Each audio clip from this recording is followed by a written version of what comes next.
სენსაციის გარეშე ჩაიარა F ჯგუფის დასკვნითმა შეხვედრებმა. ჯგუფის ლიდერმა და მსოფლიო ჩემპიონატის ერთ-ერთმა ფავორიტმა ნიდერლანდების ნაკრებმა ტუნისი დამაჯერებლად 3-1 დაამარცხა. კანზასში კოკისპირული წვიმის მიუხედავად Arrowhead სტადიონზე 70,000-მდე გულშემატკივარი შეიკრიბა.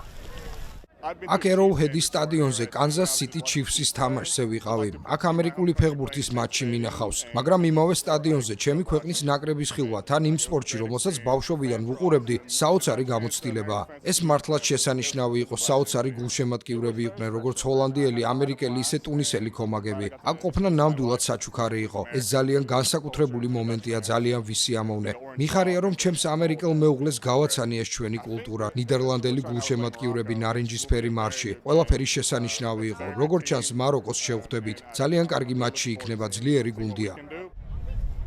შეხვედრაში ნიდერლანდები საწყისი წუთებიდანვე დომინირებდა. რონალდ კუმანის გუნდმა სწრაფი გოლი მესამე წუთზე გაიტანა, როდესაც ტუნისის ფეხბურთელმა ელიეს ხირიმ ბურთი საკუთარ კარში ჩაჭრა. ეს მიმდინარე მუნდიალზე მე-12 ავტოგოლია, რაც მსოფლიო ჩემპიონატების ისტორიაში ყველაზე მაღალი შედეგია. 12 ავტოგოლი გავიდა 2018 წლის მუნდიალზეც. ნიდერლანდების შემადგენლობაში გოლები ასევე გაიტანეს ბრაიან ბრობიმ და იან პაულ ვან ჰეკემ, ხოლო ტუნისელთა შემადგენლობაში ერთადერთი გოლი ჰაზემ მასტურიმ გაიტანა.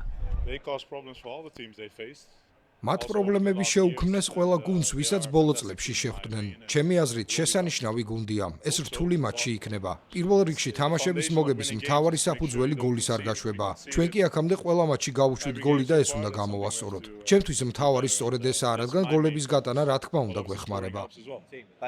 ვფიქრობ, რომ კარგი თამაში იქნება. მაროკოს ძალიან კარგი შემადგენლობა ყავს, მაგრამ ჩვენც არანაკლები გუნდი ვართ, ასე რომ საინტერესო მატჩი გამოვა. არ ვიცი მეოთხე ფინალში რა იქნება. ჩვენ ბრაზილიასთან არ ვთამაშობთ, ასე რომ ახლა ამაზე ფიქრი დიდად არ მაწუხებს. F ჯგუფის მეორე შეხვედრაში იაპონიის ნაკრები შვედეთს დაუპირისპირდა. შეხვედრა კი ფრედ 1-1 დასრულდა და შესაბამისად პლეი-ოფის აგზური ორივე გუნდმა მოიპოვა. იაპონიის ნაკრები 5 ქულით მეორე ადგილზე გავიდა და მე-16 ფინალში ჩემპიონატის ერთ-ერთ ფავორიტს ბრაზილიის ნაკრებს დაუპირისპირდება.